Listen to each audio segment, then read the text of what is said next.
السلام علیکم ورحمۃ اللہ وبرکاتہ۔ بہت ہی پیارے ناظرین، آپ دیکھ رہے ہیں میرا چینل پیام اسلام، جس پہ درس قرآن کے سلسلہ میں آج کا ہمارا سبق سورۃ آل عمران آیت نمبر 42 تا 44 پر مشتمل ہے۔ اعوذ باللہ من الشیطان الرجیم، بسم اللہ الرحمن الرحیم۔ وَإِذْ قَالَتِ الْمَلَائِكَةُ يَا مَرْيَمُ إِنَّ اللَّهَ اصْطَفَاكِ وَطَهَّرَكِ وَاصْطَفَاكِ عَلَى نِسَاءِ الْعَالَمِينَ۔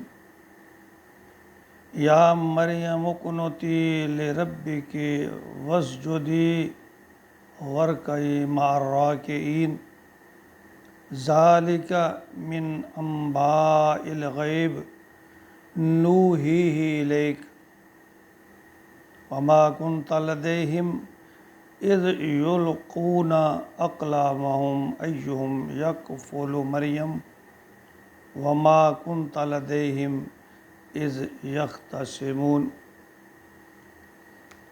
سابقہ آیت مبارکہ میں حضرت زکریا علیہ السلام کا تذکرہ تھا کہ اللہ رب العزت نے شدید ضعیفی میں، بڑھاپے کی عمر میں اور ان کی بیوی کے بانجھ پن ہونے کے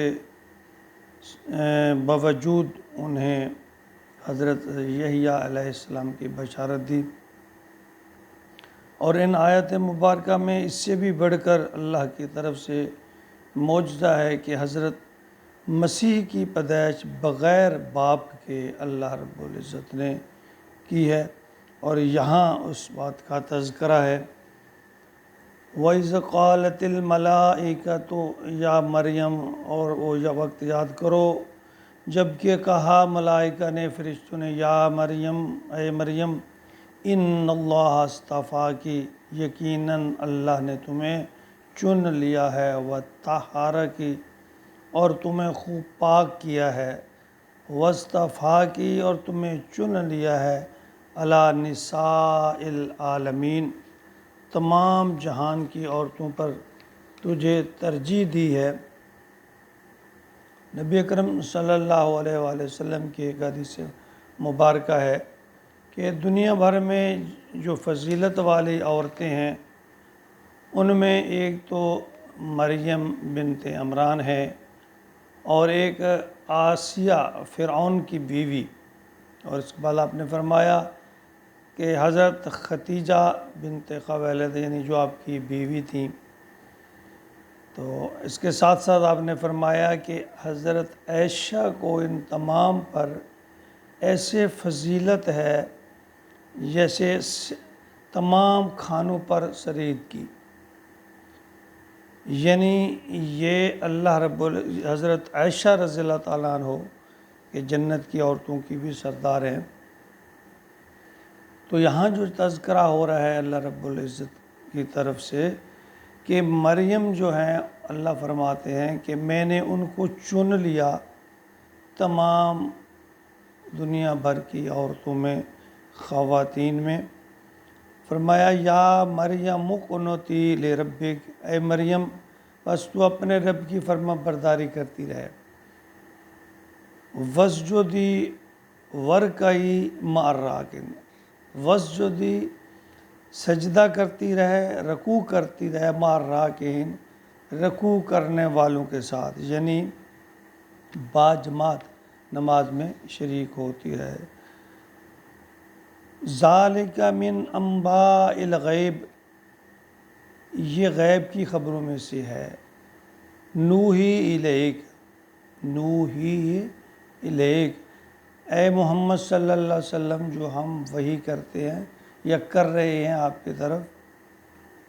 وما کنت لدیہم، اور نہ تھے آپ، اذ یلقون اقلامہم، اس وقت موجود جب کہ وہ اپنی کلمیں پھینک رہے تھے، یعنی قرآن اندازی کر رہے تھے، ایہم یکفل مریم، کہ مریم کی کون کفالت کرے گا، یعنی جب مریم علیہ السلام جو ہیں ان کی والدہ نے ہیکل سلیمانی کی خدمت کے لیے انہیں وقف کر دیا، تو وہاں جو موجود کاہن تھے ان میں سے ہر کوئی یہ چاہتا تھا کہ یہ بچی اسے دے دی جائے، وہ اس کی تربیت کرے گا، یہ سعادت، اس کی پرورش کی سعادت، یہ سعادت ہو جائے، اس کو حاصل ہو جائے، کیونکہ حضرت مریم کو اللہ کے نام پر وقف کر دیا گیا تھا۔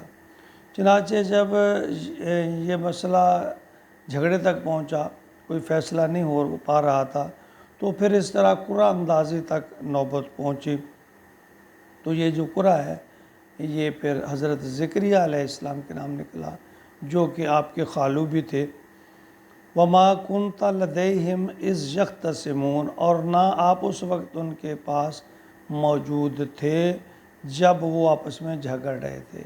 اب اس آیت مبارکہ میں دو چیزوں کا بارے حضرت مریم علیہ السلام کے تذکرہ کے ساتھ ساتھ دو اور چیزوں کا بھی تذکرہ فرمایا گیا ہے کہ ذالک من انباء الغیب، یہ غیب کی خبریں ہیں، نوحی الیک، جو ہم تمہیں بتا رہے ہیں۔ تو یہاں سے ہمیں سمجھ لینا چاہیے کہ اللہ رب العزت اپنے انبیاء کو جس قدر معلومات، خبریں، باتیں بتا دیتے ہیں وہ اللہ کی طرف سے ہوتی ہیں۔ ہم خام خواہ جھگڑے میں ہیں، نبی غیب جانتے ہیں، نہیں جانتے۔ اگر ہم قرآن پاک کو کھول کر پڑھیں، مطالعہ کریں، تو بہت ساری غلط فہمیاں جو ہیں وہ خود بخود دور ہو جائیں۔ کلیئر طور پہ اللہ رب العزت فرما رہے ہیں کہ یہ غیب کی خبریں ہیں جو ہم تم تک پہنچا رہے ہیں، یعنی اپنے پیارے نبی سے مخاطب ہیں۔ اور پھر دوسرا فرمایا کہ وَمَا كُنْتَ لَدَيْهِمْ إِذْ يَخْتَصِمُونَ، آپ اس وقت وہاں موجود نہیں تھے جب وہ جھگڑ رہے تھے۔ تو یہ دونوں باتیں کہ نبی پاک صلی اللہ علیہ وسلم کہاں تک غیب کا علم رکھتے ہیں یا حاضر ناظر ہیں، تو یہ دونوں باتوں کی اس آیت میں تردید ہے۔ اللہ رب العزت فرماتے ہیں کہ یہ غیب کی خبریں ہم آپ کو بتا رہے ہیں، اور دوسرا یہ اللہ رب العزت فرما رہے ہیں کہ آپ وہاں موجود نہیں تھے جب وہ آپس میں حضرت مریم کی کفالت کو حاصل کرنے کے لیے جھگڑ رہے ہیں۔ یہ باتیں تو ہم آپ کو بتا رہے ہیں۔ اللہ رب العزت ہمیں قرآن کو صحیح سمجھنے کی توفیق عطا فرمائے۔ جب ہم اس کا مطالعہ کریں گے، کوشش کریں گے، تو بہت ساری ایسی باتیں جن کو آج تک ہم بس جھگڑے کی بنیادی سمجھتے آ رہے ہیں، وہ خود بخود بڑے آسان طریقے سے سمجھ آ جاتی ہیں۔ دیکھیے، مسلمان کا عقیدہ یہ ہونا چاہیے کہ جو اللہ اور اللہ کا فرمان ہے بس وہ ٹھیک ہے، بس اس کے آگے بس دیوار باندھنا چاہیے، اور ان خام خواہ غلب میں، خام خواہ تکرار میں، بے بنیاد بحث میں نہیں پڑنا چاہیے۔ اللہ نے جب کہہ دیا کہ میں آپ کو غیب کی خبریں بتاتا ہوں، اور یہ بھی کہہ دیا کہ آپ وہاں موجود نہیں تھے، میں نے آپ کو خبر دی ہے، تو یہ باتیں نبی پاک کا ہمیں احترام دل سے کرنا ہے، ان سے عقیدت اور محبت کا اظہار کرنا ہے۔ اس بارے میں اللہ تعالی رب العزت نے نہیں پوچھنا، اللہ تعالیٰ نے اطاعت اور فرما برداری کے بارے میں پوچھنا ہے کہ ہم اپنے پیارے تم میرے پیارے محبوب کی اتباع کہاں تک کر کے آئے ہو، فرما برداری کہاں تک کر کے آئے ہو، اطاعت کہاں تک کر کے آئے ہو۔ جو بات سمجھ نہ آئے تو اس کو چھوڑ دینا چاہیے، بس اللہ پر خالص عقیدہ رکھنا چاہیے، اور یہ نیت رکھنی چاہیے کہ یا اللہ جس بات کی مجھے سمجھ نہیں ہے میں تیری سپرد کرتا ہوں۔